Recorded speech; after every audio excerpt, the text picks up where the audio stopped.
എടവണ്ണയിലെ ഒരു പഴയ കഥ കേൾക്കൂ.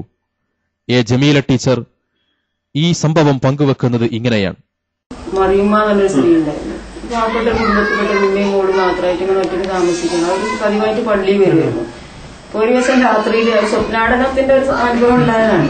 രാത്രിയിൽ ഈ സ്ത്രീക്ക് ഇങ്ങനെ അനുഭവം ഉണ്ടായി. രണ്ടാൾ വന്നിട്ട് ഇങ്ങനെ വിളിക്കുകയാണ്. ഇങ്ങനെ അത് വരിന്ന് പറഞ്ഞു പള്ളിയിൽ പോകുമല്ലേ നമ്മളെ രണ്ട് നിസ്കാരപ്പായ മക്കളിട്ട് രണ്ട് സ്ത്രീകൾ വന്നു പറഞ്ഞു വിളിക്കുന്ന പോലെ തോന്നി. അപ്പൊ ഈ കുട്ടി നീറ്റിട്ട് പോയി. രാത്രി 2 മണി സമയത്താണ് ഇവിടെ വായിൽ പറഞ്ഞിട്ട് ഇവിടെ വരെ കൂടെ പോകുമ്പോൾ ഓള് നിസ്കാരപ്പായ എടുത്തിട്ട് ഓള് ഇറങ്ങി അവരിങ്ങനെ ഒറ്റയ്ക്ക് പോവുക. കുറച്ച് കഴിഞ്ഞപ്പോ ഈ കുട്ടിന്റെ ഉമ്മ ഉണർന്ന് വാതിലൊക്കെ തുറന്ന് ഇങ്ങനെ കിടക്കുന്നുണ്ട്. മൂത്രയ്ക്കാൻ പോയി എന്നുള്ള സംശയത്തില്ല. വിളിച്ചു നോക്കുമ്പോൾ മറിയുമാന്ന് വിളിച്ചു നോക്കുമ്പോൾ ഒരു വിളിയൊന്നും കേൾക്കുന്നില്ല.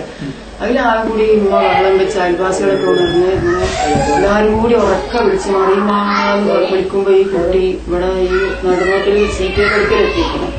പൊതുവെ നടന്ന് ഒരാൾക്കിന്റെ കാഴ്ചപ്പാടിലൊക്കെ റോഡിൽ നിറയെ വിളിച്ചുണ്ട്. കുഴിയൊക്കെ പുറമേക്കുന്നുണ്ട്. പച്ചാ പകലാണ്. ഈ പെട്ടെന്ന് അർദ്ധരാത്രിയിലല്ലേ വാഹനമൊന്നും ഇല്ലാത്തൊരു സമയത്തോട് കുട്ടിയോ ശബ്ദം പെട്ടെന്ന് കേട്ടിയുള്ളൂ. അവള് ഇരുട്ടത്ത് നടുറോഡിൽ നിൽക്കുകയാണ്. ആ സംഭവം 25 കൊല്ലം പോയി ഇടവണ്ണി നടന്നിട്ട് അതിന് ഒരു പ്രശ്നം ഇവിടെ ഉണ്ടായിട്ടില്ല. വേറെ കുറച്ച് ഇവിടെ അല്ല വേറെ ഒരു നാട്ടിലാണെങ്കിൽ ആ സ്ത്രീ ഇന്നിപ്പോ ഒരു ജിന്നി ബീവിയാണ്. ഈ അനുഭവം പഴയ എടവണ്ണയുടേതാണ്.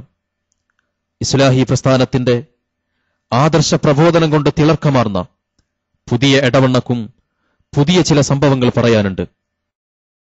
മുണ്ടേങ്ങര എടവണ്ണക്കടുത്ത പ്രദേശം. കെട്ടിച്ചയച്ച പെൺകുട്ടി ഭർത്തൃവീട്ടിൽ പോകുന്നില്ല. കാരണമെന്താണെന്നുള്ള അന്വേഷണങ്ങൾക്കൊടുവിൽ മൗലവി വിഭാഗത്തിലെ ശക്തനായ വക്താവും യുവജന വിഭാഗം നേതാവുമായ ജമാൽ ചെറുവാടി പെൺകുട്ടിയുടെ പ്രശ്നം ജിന്ന് കയറിയതാണെന്ന് കണ്ടെത്തുന്നു. 17-കാരിയായ പെൺകുട്ടിയെ ജമാലിന്റെ ചെറുവാടിയിലുള്ള ജിന്ന് ചികിത്സാ കേന്ദ്രത്തിലെത്തിക്കുന്നു. തുടർന്ന് ജിന്നിറക്കലും അടിക്കലും തൊഴിക്കലുമായി നടന്ന സംഭവങ്ങൾ പെൺകുട്ടിയുടെ പിതൃ സഹോദരൻ കൂടിയായ എ അബ്ദുൽ അസീസ് മദനി വിശദീകരിക്കുന്നത് ശ്രദ്ധിക്കുക. കഴിഞ്ഞ ഏപ്രിൽ മാസത്തിൽ എൻ്റെ ജ്യേഷ്ഠൻ്റെ മകൾ അവളെ മുണ്ടേങ്ങര നൌഷാദ് എന്ന് പറയുന്ന ഒരാൾ വിവാഹം കഴിച്ചു.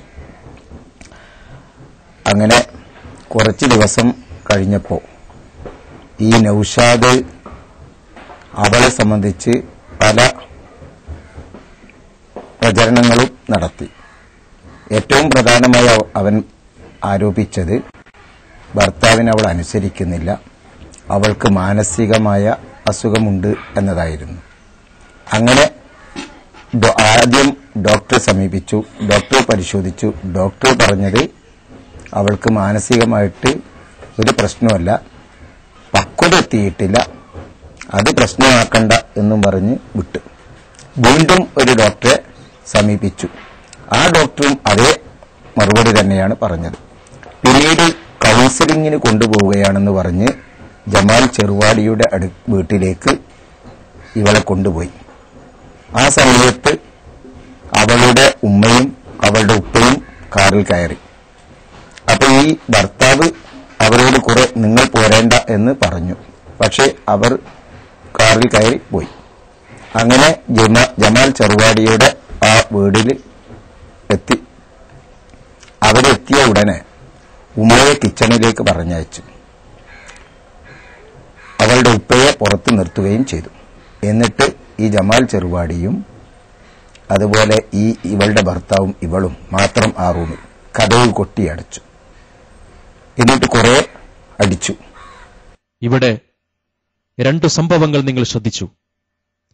ഈ 2 സംഭവങ്ങളുടെയും മുന്നിൽ എടവണ്ണ ജമീല ടീച്ചർ തന്നെ എന്തു പറയണമെന്ന് സൂചിപ്പിക്കുകയാണ്. ചെറുവാടി ചെന്ന് ഈ വീട്ടിൽ നമുക്ക് പരിചയമുള്ള ഒരാളെ വീട് തന്നെയാണ്. ആ വീട്ടിൽ കൊണ്ടുവന്നിട്ട് അവര് ബെഡ്റൂമില് ഒരു ഭർത്താവും ഈ കുട്ടിനെയും ഇയാളും ഈ ചെരിങ്ങാവെന്ന് പറഞ്ഞ ഒരാള് പറഞ്ഞ ഡോക്ടർ എന്ന് പറഞ്ഞത് ശരിയല്ല. അയാള് വീട്ടിൽ കൊണ്ട് ഇയാളെ വായിലടച്ചിട്ട് ഈ കുട്ടീനോട് കൈ ഇങ്ങനെ പൊക്കി പിടിച്ചു കൊടുക്കാൻ പറഞ്ഞു. ഭർത്താവ് പൊക്കി പിടിച്ചിട്ട് കൈ ഇങ്ങനെ വിരലിങ്ങനെ എടുക്കാൻ പറഞ്ഞു. ഞാൻ ഈ കുട്ടികളൊക്കെ നേരിട്ട് ചോദിച്ചറിഞ്ഞതാണ് ഈ വിഷയമൊക്കെ. സംഗതി കേട്ടപ്പോൾ ഞാൻ നിൽക്കുന്ന ഒരാൾ പറഞ്ഞ് വിശ്വസിക്കാൻ ചികിത്സിക്കുന്ന ആളാണ് ചോദിച്ചത്. ഭർത്താവ് കൈ ഇങ്ങനെ വെച്ച് വിരലെടുക്കാൻ പറഞ്ഞതാണ്. ഈ ചികിത്സിക്കുന്ന ആള് ഈ കുട്ടിന്റെ കാലിന്റെ തുടക്കും കയ്യിനും തുടക്കും കയ്യിനും. സാധാരണ സുന്നി മൂലയാക്കന്മാര് ചൂരലോണ്ട് അടിക്കുള്ളൂ, ഒരു അന്യസ്ത്രീയെ സ്പർശിക്കൂല. ഇത് ശരിക്കും സ്പർശിച്ചുകൊണ്ടാണ് അടിച്ചത്. അടിച്ച് ഈ കുട്ടീന്റെ ഭയങ്കരമായ കരച്ചിൽ കേട്ടപ്പോ ഈ കുട്ടിന്റെ ഒപ്പം ഒരു പച്ച പാവം മനുഷ്യനാണ്. കാലിന് ആദ്യ സ്വാധീനമില്ലാത്ത ഒരാള്, പിന്നെ ഒരു അപസ്മാര രോഗിക്ക് പിന്നെ പറയാനൊന്നുള്ളൊരു തന്റെ ഇടമില്ല. ഇയാളവിടെ സിറ്റൗട്ടില് തലമിന്നി വീണ് തന്നെ, ഭാര്യ അടുക്കളയിൽ വീണ്. ഏതായാലും കുറച്ച് തകരാറും വേണ്ടി ഇപ്പൊ എന്റെ അടുത്തുണ്ട്. ഒരു കരച്ചിൽ കേൾക്കുമ്പോ അവർക്ക് വാതിൽ ചവിട്ടി തുറപ്പിച്ചാൽ മതിയായിരുന്നു. അവരൊന്ന് നിന്ന് കഴിഞ്ഞ് വാതിൽ തുറന്നു നോക്കുമ്പോ ഈ കുട്ടിയുടെ ശരീരം ആകെ പാടങ്ങനെ പാടുകള്. കുട്ടിക്ക് ശരിക്കും എഴുന്നേക്കാൻ തന്നെ കഴിയണില്ല, വാഹനത്തിക്കൊന്ന് കയറാനൊന്നും. പിന്നെ കുട്ടിയെ കുറിച്ച് വാഹനത്തിലൊക്കെ കയറ്റി അവർ തിരിച്ചു കൊണ്ടുവന്നു. ഇപ്പം പറയണത് ഈ ചികിത്സ ചെയ്ത ആളിനോട് അത് വിളിച്ചു വെച്ചപ്പോൾ പറയണത് അവരതിന്റെ വീട്ടിൽ നിന്ന് ഫ്രൂട്ട്സൊക്കെ കഴിച്ച് ഭക്ഷണം കഴിച്ചാൽ കൂടി മാറും. അങ്ങനെ ഉണ്ടെങ്കിൽ അത് ഈ വാപ്പന്റെയും ഉമ്മന്റെയും അതൊരു തകരാറന്നെ. ഇത്തരം സംഭവിച്ചിട്ട് വീണ്ടും വീട്ടിൽ അവർ ഭക്ഷണം കഴിക്കുക എന്ന് പറഞ്ഞാൽ ഒരിക്കലും ഒരു ഇതല്ലല്ലോ. അത് കുറച്ച് തകരാറ് അവരെടുത്തുണ്ട്. കുറച്ച് അന്ധവിശ്വാസം അവർക്കുണ്ടാവണം.